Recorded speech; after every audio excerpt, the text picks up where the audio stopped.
हरे कृष्णा, राधे राधे, जय माता दी। आप सभी का दिन शुभ और मंगलमय हो। आज आप सुनेंगे चैत्र मास महात्म्य के दूसरे दिन की पावन कथा। और इससे पहले की कथा को सुनने तथा अपना स्नेह और आशीर्वाद देने के लिए आप सभी श्रद्धालु श्रोताओं का हृदय से बहुत बहुत धन्यवाद। अब सुनिए राजा सुदम की स्त्री बनने की अद्भुत कथा और फिर श्रीमद देवी भागवत के श्रवण के पुण्य फल से सदा के लिए पुरुष बनकर राज्य लाभ तथा परम पद प्राप्ति करने की दिव्य लीला। श्री सूत जी कहते हैं, जब इस प्रकार की अत्यंत अद्भुत, चमत्कारी और विस्मयकारी कथा को सुन लेने के बाद भी अगस्त्य जी की जिज्ञासा शांत नहीं हुई, तब उन्होंने अत्यंत नम्रता और विनम्र भाव से श्री कार्तिकेय जी से निवेदन किया। उन्होंने कहा, हे देवसेना के अध्यक्ष, आपके श्रीमुख से यह अलौकिक और दुर्लभ कथा मैं सुन चुका हूँ। अब कृपया करके श्रीमद देवी भागवत के दूसरे महात्म्य का भी वर्णन कीजिए। तब स्कंद भगवान कहते हैं, हे मित्रा वरुण से प्रकट हुए मुनिश्रेष्ठ, अब मैं वह कथा कहता हूँ, ध्यान पूर्वक सुनो, जिसके एक अंश में भागवत की महिमा का वर्णन हो, जिसमें धर्म का विशुद्ध और पवित्र निरूपण हो और जिसमें गायत्री का प्रसंग आरंभ करके उसका महत्व स्पष्ट किया गया हो, उसे भागवत कहा जाता है। भगवती जगदम्बिका से इस कथा का संबंध है, इसलिए इसे देवी भागवत कहा जाता है। ब्रह्मा, विष्णु और शिव ये सभी देवता भी उन भगवती जगदम्बिका की आराधना करते हैं। एक समय ऋतवाग नाम के एक महान और तेजस्वी मुनि थे। उनकी बुद्धि अत्यंत विलक्षण और प्रखर थी। उनके यहाँ समय अनुसार पुत्र उत्सव आदि भी संस्कार विधि पूर्वक संपन्न हुए। चूराकरण, उपनयन आदि संस्कार भी शास्त्र सम्मत रीति से पूर्ण किए गए। परंतु आश्चर्य की बात यह थी कि महात्मा ऋतवाग के यहाँ जब से उस पुत्र का जन्म हुआ, तभी से वह रोग और शोक से चिंतित रहने लगे। क्रोध और लोभ जैसे दोष उन्हें सदा घेरने लगे। माता की भी वही स्थिति हो गई। उसे निरंतर अनेक रोग सताने लगे। वह उदास होकर सदा चिंता में डूबी रहती और समय बीतते बीतते वह बालक भी अत्यंत उदंड और अवनीत हो गया। तब मुनि अत्यंत चिंतित होकर मन में विचार करने लगे, ऐसा कौन सा कारण हो सकता है जिससे मेरा यह पुत्र इतना दुष्ट स्वभाव का हो गया। उस समय उस लड़के ने किसी मुनि की पत्नी को हठपूर्वक छीन लिया था। वह इतना प्रचंड और उग्र स्वभाव का था कि माता पिता की शिक्षा पर तो वह बिल्कुल ही ध्यान नहीं देता था। तब ऋतवाग मुनि अत्यंत खिन्न होकर कहने लगे, मनुष्य को पुत्र ना हो तो वह अच्छा है, किंतु दुराचारी पुत्र हो जाना किसी भी स्थिति में उचित नहीं है, क्योंकि दुष्ट पुत्र अपने पितरों को स्वर्ग से भी नरक में ढकेल देता है। वह जीवन भर पिता को केवल दुख ही देता है। कुपुत्र और पाप परायण संतान से पिता कभी सुखी नहीं हो सकता। ऐसे पुत्र का जन्म लेना भी मानो अधिकार का नहीं, अपितु दुख का कारण बन जाता है। उस पुत्र से न मित्रों का कोई उपकार होता है और न शत्रु का कोई अपकार ही। जगत में वही पुरुष वास्तव में बड़ा भागी है जिनके घर सुपुत्र का जन्म होता है। सदाचारी पुत्र न केवल माता पिता को सुखी रखता है बल्कि दूसरों का भी उपकार करता है, परंतु दुराचारी पुत्र से तो संपूर्ण कुल ही नष्ट हो जाता है। जगत में अब कीर्ति फैलती है। इस लोक और परलोक दोनों में दुख सहने पड़ते हैं और अंततः नरक की यातना भी भोगनी पड़ती है। कुपुत्र से कुल का नाश हो जाता है और यदि दुष्ट स्त्री मिल जाए तो जन्म की सार्थकता भी चली जाती है। स्कंद जी कहते हैं, इस प्रकार अपने दुष्ट पुत्र के नीच व्यवहार से दुखी होकर वे श्री गर्ग जी के पास गए। उन्होंने विनम्रता पूर्वक कहा, भगवान, आप ज्योतिष शास्त्र के आचार्य हैं। मेरे पुत्र के दुराचारी होने का क्या कारण है, यह मैं आपसे पूछना चाहता हूँ। कृपया करके बताइए। मैंने गुरु की सेवा में तत्पर रहकर विधि पूर्वक वेदों का अध्ययन किया, ब्रह्मचार्य व्रत का पालन करते हुए उचित समय पर विवाह की विधि भी संपन्न की। गृहस्थ धर्म का पालन मैंने सदैव नियम पूर्वक किया। मुझे नरक का भय सदा बना रहता था, इसलिए काम सुख की इच्छा न करके मैंने केवल पुत्र प्राप्ति के लिए शास्त्र अनुसार गर्भधान किया। फिर भी हे मुनिश्रेष्ठ, माता अथवा पिता किसके दोष से मुझे ऐसा दुराचारी पुत्र प्राप्त हुआ। यह पुत्र परिवार में बड़ी अशांति फैला रहा है। ऋषि की यह बात सुनकर ज्योतिष शास्त्र के पारंगत मुनिवर गर्ग जी ने भी सभी कारणों पर विचार किया। तब वे कहने लगे, हे मुनिश्रेष्ठ, तुम्हारे पुत्र के जन्म समय निंदी बेला चल रही थी। यही कारण है कि उसका स्वभाव तुम्हें दुख देने वाला बन गया है, दूसरा कोई कारण नहीं है। हे ब्राह्मण, उस दुख को दूर करने के लिए तुम जगत जननी भगवती दुर्गा की आराधना करो। जब वे यत्न पूर्वक सुपूजित होती है तब संपूर्ण विघ्नों को शांत कर देती है। गर्ग जी की यह बात सुनकर ऋतवाग मुनि क्रोध से मूर्छित हो गए। उन्होंने रेवती को श्राप दे दिया कि वह आकाश से गिर जाए। उस समय नक्षत्र मंडल अत्यंत सुंदर रूप से चमक रहा था। सबकी दृष्टि उसी ओर लगी हुई थी और तभी मुनि के श्राप से रेवती नक्षत्र आकाश से टूटकर कुमुदगिरी पर्वत पर आ गिरा। रेवती के गिरने से वह पर्वत रेवत नाम से प्रसिद्ध हो गया और तब से उस पर्वत की शोभा और भी अधिक बढ़ गई। रेवती को श्राप देने के बाद मुनि व ऋतवाग गर्ग जी के कहे अनुसार भगवती जगदम्बिका की आराधना करके वह पुनः सुख और सौभाग्य से संपन्न हो गए।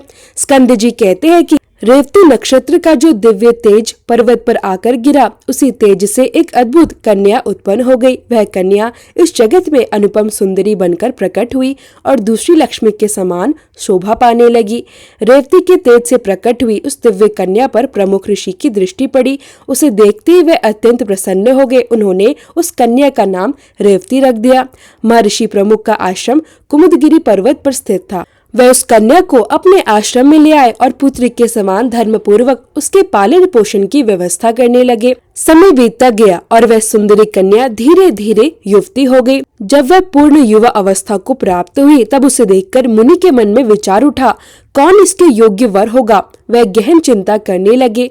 बहुत सोच विचार करने पर भी उन्हें उस कन्या के अनुरूप वर पाने में सफलता नहीं मिली। तब उन्होंने अग्निशामक अग्निदेव की उपासना आरंभ की। अग्निदेव उनकी भक्ति से प्रसन्न हुए और प्रकट होकर कन्या के वर के विषय में मुनि से कहने लगे, हे मुने, यह कन्या सदा धर्म में तत्पर रहने वाली, पराक्रमी, शूरवीर, प्रियभाषी और युद्ध में कभी पीछे न हटने वाले राजा दुर्दमेय की पत्नी बनेगी।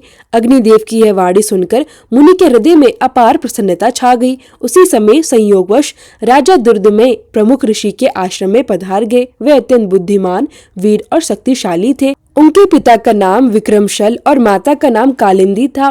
वे प्रियव्रत के वंश में उत्पन्न हुए थे। जब राजा आश्रम के भीतर गए तो उन्हें मुनि दिखाई नहीं पड़े, इसलिए उन्होंने उस कन्या रेवती को स्नेहपूर्वक बुलाया और प्रिय संबोधन करके उससे कुछ पूछने लगे। राजा दुर्दमय ने कहा, प्रिय महाभागो, महर्षि आश्रम से कहाँ पधारे हैं? कल्याणी, सत्य सत्य बताओ, मैं उनके चरणों के दर्शन करना चाहता हूँ। तब वह कन्या बोली, महाराज, मुनिवर तो अभी अभी बाहर गए हैं। उसी समय अग्निशामक अग्निदेव की बात स्मरण करके राजा दुर्दमय नम्रता से शालवती भांति अपना मस्तक झुकाए खड़े थे। उन पर मुनि की दृष्टि पड़ी। राजा ने तुरंत आगे बढ़कर मुनि को प्रणाम किया। मुनि अपने शिष्य से कहने लगे, गौतम, अर्घ्य प्रस्तुत करो। यह राजा अर्घ्य पाने के अधिकारी है, क्योंकि बहुत दिनों के बाद इनका आगमन हुआ है और विशेष बात यह है कि ये हमारे जमाता हैं, अर्थात हमारे दामाद हैं। ऐसा कहकर मुनि ने उन्हें अर्घ्य प्रदान किया और राजा ने विनम्रता से उसे स्वीकार कर लिया। राजा दुर्दमय आसन पर विराजमान हुए। मुनि ने उन्हें भरपूर आशीर्वाद देकर संतुष्ट किया और उनकी कुशल क्षेम पूछी। वह बोले, राजन, तुम्हारी सेना, खजाना, मित्र मंडली, भृत्य वर्ग, मंत्री वर्ग, देश, नगर और स्वयं तुम्हारे मन में किसी प्रकार की कोई अशांति तो नहीं है? तुम्हारी पत्नी की कुशल तो पूछनी ही नहीं है, क्योंकि वह तो मेरे यहाँ ही ठहरी है, इसलिए इसका समाचार नहीं पूछा। अन्य सबकी कुशल कहो। तब राजा बोले, आपकी कृपा से सब कुछ कुशल मंगल है ब्राह्मण देव, परंतु मुझे अत्यंत आश्चर्य हो रहा है कि आपने मुझे अपना जमाता कहा, अंततः मेरी कौन सी पत्नी आपके यहाँ है? ऋषि बोले, राजन, जो जगत में अद्वितीय सुंदरी है वही रेवती नाम की तुम्हारी पत्नी यहाँ है। वह किस प्रकार तुम्हारी पत्नी हुई, यह रहस्य तुम नहीं जानते। राजा ने कहा, प्रभु, मेरी सुभद्रा आदि पत्नियां तो घर पर है, उन्हीं को मैं जानता हूँ। भगवान, रेवती के संबंध में तो मुझे कुछ भी ज्ञात नहीं है। ऋषि बोले, राजन, अभी अभी तुमने जिसे प्रिय शब्द से संबोधित किया वही तुम्हारी प्रेयसी पत्नी है। एक क्षण भी नहीं हुआ और तुम उसे भूल गए। राजा ने विनम्रता से कहा, मुने, आप जो कह रहे हैं वह असत्य है। मैंने तो उसे केवल सामान्य भाव से प्रिय कहकर बुलाया था। मेरी कोई दूषित भावना नहीं थी। इस विषय में आप मुझ पर अप्रसन्न ना हो। मेरे मन में कोई बुरा विचार नहीं था। ऋषि बोले, राजन, अग्निदेव की प्रेरणा से ही तुमसे वह शब्द उच्चरित हुआ था। इस कन्या के पति कौन होंगे, यह प्रश्न अभी अभी मैंने अग्निदेव से पूछा था। उन्होंने स्पष्ट कहा है कि इसका विवाह राजा दुर्दमय से होगा। और इसे कोई टाल नहीं सकता। इसलिए राजन, मैं यह कन्या तुम्हारी सेवा में समर्पित करता हूँ, इसे स्वीकार करो। तुमने इसे प्रिय कहकर जो संबोधित किया उस विषय में अब कोई विचार करने की आवश्यकता नहीं है। मुनि की यह बात सुनकर राजा मौन हो गए। अब मुनि उनके विवाह की विधि संपन्न करने की व्यवस्था करने लगे। जब मुनि पाणी ग्रहण संस्कार की तैयारी में लगे हुए थे तब उनकी कन्या उनसे विनम्रता से बोली, पिताजी, उचित तो यही होगा कि आप मेरा विवाह रेवती नक्षत्र में ही करने की कृपा करें। ऋषि बोले, वत्से, विवाह के लिए अनेक शुभ नक्षत्र होते हैं, फिर रेवती में ही क्यों? इस समय रेवती नक्षत्र तो नक्षत्र मंडल में है ही नहीं। तब कन्या ने विनीत स्वर में कहा, पिताजी, रेवती के अतिरिक्त किसी अन्य नक्षत्र में मेरा विवाह संस्कार उचित नहीं होगा। अंतः मैं आपसे प्रार्थना करती हूँ कि कृपया उसी नक्षत्र में मेरे विवाह की वैदिक विधि संपन्न करें। ऋषि बोले, पूर्व समय की एक अद्भुत घटना है। उस समय ऋतवाग मुनि ने रेवती नक्षत्र को नक्षत्र मंडल से नीचे गिरा दिया था। अब वहाँ उसका स्थान ही नहीं रहा। फिर इसी नक्षत्र में विवाह होने के लिए तुम क्यों अपनी प्रसन्नता प्रकट कर रही हो? कन्या ने विनम्रता से कहा, पिताजी, क्या केवल ऋतवाग मुनि ने ही तपस्या की है? क्या मन, वाणी अथवा कर्म से ऐसी तपस्या करने की योग्यता आप में नहीं है? पिताजी, आप तो समस्त जगत की रचना करने में समर्थ हैं और मैं आपके तपोबल को भली भांति जानती हूँ। इसलिए आप रेवती को पुनः नक्षत्र मंडल में स्थापित करके उसी नक्षत्र में मेरा विवाह कर दीजिए।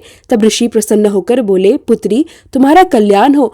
तुम जैसा कहती हो वैसा ही होगा। मैं आज ही अपने तप के प्रभाव से रेवती नक्षत्र को सोम मार्ग में पुनः स्थापित कर दूंगा और उसी में तुम्हारा विवाह संस्कार संपन्न करूंगा। स्कंद जी कहते हैं, हे अगस्त, इस प्रकार कहकर उस महान मुनि ने अपनी तपस्या के प्रभाव से उसी क्षण रेवती को नक्षत्र मंडल में पूर्ववत स्थापित कर दिया।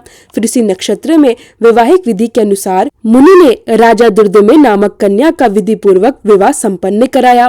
विवाह संपन्न होने के बाद मुनि ने राजा से कहा, वीर, तुम्हें क्या पाने की इच्छा है? कहो, मैं उसे पूर्ण करने को तैयार हूँ। राजा विनम्र होकर बोले, मुनिवर, मैं स्वयं मनु का वंशज हूँ। आपकी कृपा से मुझे मनवचा पुत्र प्राप्त हो, यही मेरी अभिलाषा है। मुनि ने कहा, राजन, यदि तुम्हारी ऐसी इच्छा है तो भगवती जगदम्बी की आराधना करो, तब तुम्हें मनवचा पुत्र अवश्य प्राप्त होगा। श्रीमद् देवी भागवत पुराण 5वां पुराण है। उसकी 5 आवृत्तियां श्रद्धा पूर्वक श्रवण करने से तुम अपने मन के अनुसार पुत्र प्राप्त कर लोगे। इस रेवती के गर्भ से 5वां रेवत नामक मनु उत्पन्न होगा। उसे वेदों की पूर्ण जानकारी रहेगी, शास्त्रों के सभी रहस्य उसे ज्ञात होंगे, धर्म में उसकी अटल निष्ठा होगी और वह युद्ध में कभी पराजित नहीं होगा। मुनि के ऐसा कहने पर राजा ने उनके चरणों में मस्तक झुका दिया। पत्नी को साथ लेकर वे अपने नगर लौट आए। पिता और पितामह की राजगद्दी पर बैठकर उन्होंने पुनः शासन आरंभ किया। राजा दुर्दमय अत्यंत माननीय और धर्मात्मा थे। वे उसी प्रकार की प्रजा की रक्षा करते थे जैसे कोई अपने औरस पुत्र की करता है। एक समय की बात है, महात्मा लोमश राज्य भवन में पधारे। राजा ने श्रद्धा से प्रणाम कर उनका स्वागत सत्कार किया और हाथ जोड़कर विनय पूर्वक बोले, मुनीश्वर, आप सर्व समर्थ हैं, मुझे पुत्र प्राप्ति की अभिलाषा है, कृपया कर मुझे श्रीमद् देवी भागवत नामक पुराण का श्रवण कराइए। राजा की यह बात सुनकर लोमश जी को अत्यंत आनंद हुआ। वह बोले, राजन, तुम धन्य हो, तभी तो त्रिलोक जननी भगवती दुर्गा में तुम्हारी ऐसी भक्ति जागृत हुई है। जो भगवती जगदम्बिका देवता, दानव और मनुष्यों की परम आराध्या है, जब उनमें तुम्हारी भक्ति हो गई तब तुम्हारे कार्य की सिद्धि में क्या संदेह रह जाता है। इसलिए राजन, मैं तुम्हें श्रीमद् देवी भागवत पुराण अवश्य सुनाऊंगा। उसके श्रवण मात्र से कोई भी इच्छा शेष नहीं रहती। ब्राह्मण ऐसा कहकर लोमश जी ने शुभ मुहूर्त में कथा आरंभ की। राजा दुर्दमय विधि पूर्वक बैठकर कथा की 5 आवृत्तियां श्रद्धा से सुनते रहे। कथा समाप्त होने के दिन उस धर्मात्मा राजा ने अत्यंत आनंद के साथ पुराण और मुनि की विधिवत पूजा की। निवारण मंत्र से हवन किया गया। कुमारी कन्याओं को भोजन कराया गया। सब पत्नीक ब्राह्मणों को आमंत्रित कर भोजन कराया गया और सबको दक्षिणा देकर संतुष्ट किया गया। कुछ समय बीतने पर भगवती देवी की कृपा से रानी को लोक कल्याणकारी गर्भ प्राप्त हुआ। गर्भ अवस्था में अवधि पूर्ण होने पर ग्रहों के उत्तम योग में रानी ने पुत्र को जन्म दिया। उस समय संपूर्ण मंगल प्रदान करने वाला शुभ मुहूर्त व्यतीत हो रहा था। पुत्र जन्म का समाचार सुनकर राजा के मन में अपार हर्ष छा गया। उन्होंने स्नान किया, स्वर्ण के कलश स्थापित किए गए और उनके पवित्र जल से जात कर्म आदि संस्कार विधि पूर्वक संपन्न किए गए। ब्राह्मणों को दान देकर संतुष्ट किया गया। समय आने पर यज्ञोपवीत संस्कार संपन्न हुआ। राजा ने वेदों का अध्ययन अंगों और उपांगों सहित कराने की समुचित व्यवस्था कर दी। रेवत नाम से विख्यात वह बालक संपूर्ण क्रियाओं में निपुण, धर्मात्मा, धर्म का प्रवचन करने वाला, अनुष्ठान में तत्पर, परम पराक्रमी तथा अस्त्र विद्या में श्रेष्ठ सिद्ध हुआ। फिर ब्रह्मा जी ने रेवत को मनु के पद पर प्रतिष्ठित किया। ब्राह्मणों ने स्वयं उसे मुनि पद प्रदान किया। श्रीमान रेवंत मनवंतर के स्वामी बनकर धर्म पूर्वक पृथ्वी पर शासन करने लगे। इस प्रकार मैंने भगवती जगदम्बिका और पुराण के महात्म्य का संक्षेप में वर्णन किया है। उसका विस्तार पूर्वक वर्णन करना किसी के लिए भी संभव नहीं है। श्री सूत जी कहते हैं, अगस्त जी ने श्रीमद देवी भागवत के महात्म्य और विधि का श्रवण करने के बाद स्वामी कार्तिकेय जी की पूजा की और पुनः अपने आश्रम को लौट गए। ब्राह्मणों, तुम लोगों के सक्षम देवी भागवत के महात्म्य का वर्णन मैं कर चुका हूँ। जो पुरुष भक्ति भाव से इसका पाठ और श्रवण करता है वह इस जगत में समस्त भोगों का उपभोग कर अंत में भवबंधन से मुक्त होकर मोक्ष को प्राप्त करता है। ऋषिगण बोले, हे महाभाग सूत जी, हम देवी भागवत के उत्तम महात्म्य को तो श्रवण कर चुके हैं, अब हम पुराण श्रवण की विधि भी सुनना चाहते हैं। तब सूत जी अत्यंत शांत और मधुर वाणी में कहने लगे, हे मुनिगण, विद्वान पुरुष को चाहिए कि सर्वप्रथम किसी योग्य ज्योतिषी को बुलाकर उससे शुभ मुहूर्त पूछे। ज्येष्ठ मास से लेकर 6 महीने तक पुराण श्रवण के लिए उत्तम माने गए हैं। हस्त, अश्विनी, मूल, पुष्य, रोहिणी, श्रवण, मृगशीरा तथा अनुराधा नक्षत्र ये सभी पुण्य नक्षत्र हैं। शुभ तिथियां और मंगलकारी वारों में कथा आरंभ करने से उत्तम फल की प्राप्ति होती है। जिस नक्षत्र में बृहस्पति स्थित हो वहां से चंद्रमा तक गिनकर क्रमशः फल समझना चाहिए। 4 नक्षत्र तक धर्म की प्राप्ति होती है, फिर अगले 4 नक्षत्रों तक लक्ष्मी की प्राप्ति होती है। इसके बाद 1 नक्षत्र कथा में सिद्धि देने वाला होता है, फिर 5 नक्षत्र सुख देने वाले होते हैं, उसके बाद 6 नक्षत्र पीड़ा देने वाले माने गए हैं, फिर 4 नक्षत्र राज्य प्राप्ति कराने वाले होते हैं, अंत में 3 नक्षत्र ज्ञान की प्राप्ति में सहायक होते हैं। पुराण श्रवण के आरंभ में इस चक्र पर अवश्य विचार कर लेना चाहिए। यह स्वयं भगवान शंकर का कथन है, अथवा भगवती जगदम्बिका को प्रसन्न करने के लिए चारों नवरात्रों में इसका श्रवण करना चाहिए। इसके अतिरिक्त अन्य महीनों में भी इसे सुना जा सकता है, परंतु तब भी तिथि, नक्षत्र और दिन के संबंध में विचार करना परम आवश्यक है। विवेकशील पुरुष का कर्तव्य होता है कि विवाह आदि यज्ञों में जैसी सामग्री आवश्यकता होती है वैसी ही सामग्री इस नवाह यज्ञ में भी एकत्रित करने का प्रयास करे। दंभ और लोभ से रहित अनेक सहायक विद्वान वहां उपस्थित रहने चाहिए। भगवती जगदम्बिका में भक्ति रखने वाले 4 अन्य पुरुष कथावाचक के अतिरिक्त बैठकर पाठ करें। प्रत्येक दिशा में इस प्रकार संदेश भेजना चाहिए, आप सभी यहाँ अवश्य पधारे। श्रीमद देवी भागवत की कथा आरंभ हो रही है। सूर्य, गणेश, शिव शक्ति तथा विष्णु किसी भी देवता में आपकी भक्ति क्यों ना हो, आप सभी इस कथा श्रवण के अधिकारी हैं, क्योंकि सभी देवता भगवती आगशक्ति की ही उपासना करते हैं। श्रीमद देवी भागवत की कथा अमृतमयी है। जो सज्जन इस दिव्य रस में अटूट प्रेम रखते हैं वे इस अमृत को पीने की उत्कट इच्छा से यहाँ अवश्य पधारने की कृपा करें। ब्राह्मण आदि चारों वर्ण, स्त्रियां, आश्रमवासी, चाहे सकाम हो या निष्काम, सभी इस कथा रूपी अमृत का पान करने के अधिकारी हैं। यदि 9 दिनों तक कथा सुनने का अवकाश न मिले तो भी इस पूर्णिमा यज्ञ में तथा अवसर कुछ समय के लिए अवश्य पधारना चाहिए। अत्यंत नम्रता के साथ जनसभा में निमंत्रण भेजना चाहिए। आए हुए सज्जनों को ठहराने के लिए समुचित स्थान का प्रबंध करना चाहिए। धरती को अच्छी तरह झाड़ बुहार कर कथा का स्थान सजाना चाहिए। भूमि विस्तृत हो और उसे गोबर से लीपना चाहिए। वहाँ सुंदर मंडप बनाया जाए, केले के खंभे लगाए जाए, ऊपर चांदनी तानी जाए, ध्वजा और पताका से मंडप की सजावट होनी चाहिए। कथावाचक के लिए दिव्य आसन लगाया जाए। उस स्थान पर सुखद बिछोना होना चाहिए। यत्र पूर्वक ऐसा आसन बनाया जाए कि वक्ता पूर्व या उत्तर की ओर मुख करके कथा कह सके। कथा सुनने के लिए स्त्री पुरुष सभी आए और उनके लिए समुचित आसनों की व्यवस्था हो। सुंदर ढंग से प्रवचन करने वाले, इंद्रिय विजयी, शास्त्र यज्ञ, देवी के उपासक, दयालु और निष्पक्ष वक्ता ही श्रेष्ठ माने जाते हैं। श्रोता वही उत्तम है जो ब्रह्मा में आस्था रखता हो, जिसकी देवताओं में भक्ति हो और जो कथा रूपी रस का पान करने की सच्ची इच्छा रखता हो। साथ ही वह उदार हो और नास्तिकता से रहित हो।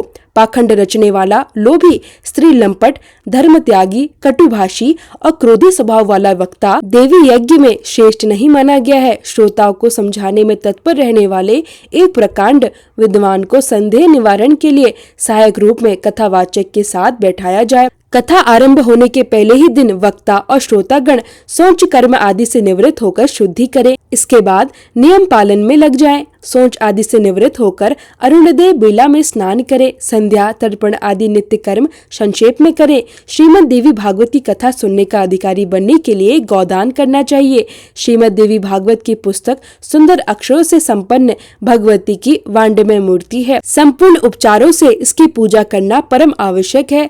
कथा की निर्विघ्न समाप्ति के लिए 5 ब्राह्मणों को आमंत्रित कर उनका पूजन करे। वह ब्राह्मण निवारण मंत्र का जाप करे और दुर्गा सप्तशती का पाठ करे। प्रदक्षिणा और नमस्कार करने के बाद भगवती देवी की इस प्रकार स्तुति करनी चाहिए। हे कात्यायनी, आप महामाया और जगत की अधीश्वरी हैं। हे भवानी, आपकी मूर्ति कृपामयी है। मैं संसार रूपी सागर में डूब रहा हूँ, मेरा उद्धार कीजिए। ब्रह्मा, विष्णु और शिव से सुपूजित होने वाली हे जगदम्बिके, आप मुझ पर प्रसन्न हो। हे देवी, मैं आपको नमस्कार करता हूँ, मुझे अभीष्ट वर देने की कृपा कीजिए। इस प्रकार प्रार्थना करने के बाद मन को एकाग्र करके कथा सुननी चाहिए। व्यास रूप मानकर समाहित चित्त से कथावाचक की पूजा करनी चाहिए। माला, अलंकार और सुंदर वस्त्र आदि से श्रद्धा पूर्वक स्वागत करके व्यास देव की इस प्रकार विनम्र प्रार्थना करे। हे भगवान, आप व्यास रूप हैं। संपूर्ण शास्त्रों और इतिहास का गुण रहस्य आपको पूर्ण रूप से ज्ञात है। मैं आपको सादर नमस्कार करता हूँ। कृपया करके कथा रूपी चंद्रमा को उदय करे और मेरे अंतःकरण के अंधकार को दूर करने की कृपा कीजिए। 9 दिनों तक सभी नियम प्रथम दिन की तरह ही श्रद्धा और सावधानी से करने चाहिए। ब्राह्मणों को आदर पूर्वक बिठाकर उनकी पूजा करने के बाद स्वयं बैठे और धर्म, अर्थ, काम तथा मोक्ष इन चारों पुरुषार्थों की प्राप्ति के लिए अत्यंत सावधानी और एकाग्रता से कथा श्रवण करना चाहिए। उस समय घर, स्त्री, पुत्र और धन संबंधी चिंता को बिल्कुल ही त्याग देना चाहिए। पंडित जी को सूर्य उदय से लेकर सूर्यास्त से कुछ समय पहले तक कथा का वाचन करना चाहिए। दोपहर में केवल 2 घड़ी का विश्राम रखना उचित है। लघु शंका और शौच आदि पर नियंत्रण करे अथवा बार बार उठना न पड़े, इसलिए थोड़ा भोजन करना उत्तम माना गया है। वास्तव में तो कथाव्रती को केवल हविष्य अन्न ही ग्रहण करना चाहिए, यही श्रेष्ठ है। अथवा वह दूध, फल या घी के आधार पर भी रह सकते हैं। विवेकशील पुरुष को चाहिए कि ऐसा भोजन व्यवस्थित करें जिससे कथा में किसी प्रकार का विघ्न न पड़े। हे ब्राह्मणों, अब मैं कथा श्रवण में निष्ठा रखने वालों के नियम बताता हूँ, जो ब्रह्मा, विष्णु और शंकर जी में भेद दृष्टि रखते हैं। भगवती जगदम्बिका में जिनकी भक्ति नहीं होती और जो पाखंडी, हिंसक, कपटी, ब्राह्मण द्रोही तथा नास्तिक है, उन्हें श्रीमद् देवी भागवत की कथा सुनने का अधिकार नहीं है। ब्राह्मण का धन अपहरण करने वाले, दूसरे की स्त्री पर दृष्टि डालने वाले तथा देवताओं के धन पर अधिकार जमाने वाले लोभी मनुष्य कथा श्रवण के अधिकारी नहीं है। व्रती पुरुष ब्रह्मचार्य का पालन करे, भूमि पर शयन करे, सत्य बोले, इंद्रियों को वश में रखे और कथा समाप्त होने पर रात्रि में संयम पूर्वक पत्रावली अर्थात पत्ते पर भोजन करे। बैगन, तेल, दाल, मधु तथा जला हुआ, बासी या भाव दूषित अन्न त्याग दे। मांस, मसूर, ऋतुमती स्त्री का देखा हुआ अन्न अर्थात रजस्वला स्त्री द्वारा देखा गया अन्न, मूली, हींग, प्याज, लहसुन, गाजर, कोड़ा और नाली नामक साग का सेवन न करे। काम, क्रोध, मद, मोह, दंभ और अभिमान को अपने पास न आने दे। ब्राह्मण द्रोही, पतित, संस्कारहीन, चांडाल, यवन, रजस्वला स्त्री और वेद विहीन मनुष्यों के साथ कथा के व्रत में संलग्न पुरुष बातचीत तक न करे। वेद, गौ, ब्राह्मण, गुरु, स्त्री, राजा, महान पुरुष, देवता तथा देवता के भक्त इनकी निंदा कानों से भी न सुने। जो कथाव्रती पुरुष है, उन्हें चाहिए कि सदा नम्र रहे, निष्कपट व्यवहार करे, पवित्रता बनाए रखे, दयालु बने, कम बोले और मन ही मन उदारता का भाव धारण करते रहे। श्वेत कुष्ठ, सामान्य कुष्ठ, क्षय रोग से पीड़ित, भाग्यहीन, पापी, दरिद्र और संतानहीन व्यक्ति भी भक्ति पूर्वक इस कथा का श्रवण कर सकते हैं। जो स्त्री बंध्या है, भाग्यहीन है, जिसे एक संतान के बाद पुनः संतान न हुई हो या जिसके बच्चे मर जाते हो अथवा गर्भपात हो जाता हो, वह स्त्रियां श्रीमद् देवी भागवत की कथा अवश्य सुने। जो पुरुष बिना अधिक परिश्रम के ही धर्म, अर्थ, काम और मोक्ष प्राप्त करने की इच्छा रखता है, वह यत्न पूर्वक श्रीमद् देवी भागवत की कथा सुने। कथा की ये 9 दिन 9 यज्ञों के समान माने गए हैं। इनमें किया गया दान, हवन और जप अनंत फल देने वाला होता है। इस प्रकार नवा व्रत करके कथा का विधि पूर्वक उद्यापन करना चाहिए। फल की इच्छा रखने वाले पुरुष महाअष्टमी व्रत के समान इसका भी उद्यापन करे। निष्काम पुरुष कथा श्रवण मात्र से ही पवित्र होकर जन्म मरण के बंधन से मुक्त हो जाते हैं, क्योंकि अपने भक्तों को भोग और मोक्ष प्रदान करना भगवती जगदम्बिका का स्वभाव ही है। पुस्तक और कथावाचक की प्रतिदिन श्रद्धा पूर्वक पूजा करनी चाहिए। वक्ता के द्वारा दिए गए प्रसाद को भक्ति से स्वीकार करना चाहिए। जो पुरुष प्रतिदिन कुमारी कन्याओं की पूजा करता है, उन्हें जिमाता है और प्रार्थना करता है, साथ ही सुवासिनी स्त्रियों और ब्राह्मणों को भी भोजन कराता है, उसकी कार्य सिद्धि में किसी प्रकार का संदेह नहीं रहता। कथा समाप्ति के बाद संपूर्ण दोषों की शांति के लिए गायत्री सहस्त्र नाम अथवा विष्णु सहस्त्र नाम का पाठ करना चाहिए। जिनके स्मरण और नामोच्चारण से तप, यज्ञ और क्रियाओं में कोई न्यूनता नहीं रहती, उन्हें भगवान विष्णु का कीर्तन अवश्य करना चाहिए। समाप्ति के दिन श्री दुर्गा सप्तशती मंत्रों से अथवा देवी भागवत के मूल पाठों से अथवा निवारण मंत्र से हवन करने का विधान है, या फिर गायत्री मंत्र का उच्चारण करके घी सहित खीर का हवन करना चाहिए, क्योंकि इस श्रीमद् देवी भागवत को गायत्री का ही स्वरूप कहा गया है। वस्त्र, आभूषण और धन से कथावाचक को संतुष्ट करना चाहिए। कथावाचक के प्रसन्न हो जाने पर संपूर्ण देवताओं की प्रसन्नता प्राप्त हो जाती है। भक्ति पूर्वक ब्राह्मणों को भोजन कराकर उन्हें दक्षिणा से संतुष्ट करे, क्योंकि ब्राह्मण पृथ्वी पर देवता के स्वरूप माने गए हैं। उनके प्रसन्न होने पर अपनी अभिलाषा भी पूर्ण हो जाती है। देवी में भक्ति रखने वाला पुरुष सुहागिन स्त्रियों और कुमारी कन्याओं को भोजन कराए, उन्हें दक्षिणा देकर अपने कार्य की सिद्धि के लिए उनसे प्रार्थना करे। स्वर्ण, दूध देने वाली गाय, हाथी, घोड़े तथा पृथ्वी आदि का भी दान करना चाहिए। प्रिय भक्तों, श्रद्धा और भक्ति से भरपूर इस दिव्य कथा का आरंभ करते हैं। इस दान का अक्षय फल होता है। यह श्रीमद् देवी भागवत सुंदर अक्षरों में लिखा जाए, इसे रेशमी वस्त्र में लपेटकर स्वर्ण के सिंहासन पर रखे और अष्ट अथवा नवमी के दिन कथावाचक की पूजा करके उन्हें दे दे। ऐसा करने से वह पुरुष इस लोक में भोगों को भोगकर अंत में दुर्लभ मुक्ति पा जाता है। पुराण की जानकारी रखने वाला दरिद्र, दुर्बल बालक, तरुण अथवा बूढ़ा पुरुष भी नमस्कार करने का अधिकारी, पूज्य और सर्वदा आदरणीय माना जाता है। गुण और जन्म देने वाले जगत में अनेकों गुरु हैं, किंतु उन सब की उपेक्षा पुराण का ज्ञाता गुरु ही सर्वश्रेष्ठ समझा जाता है।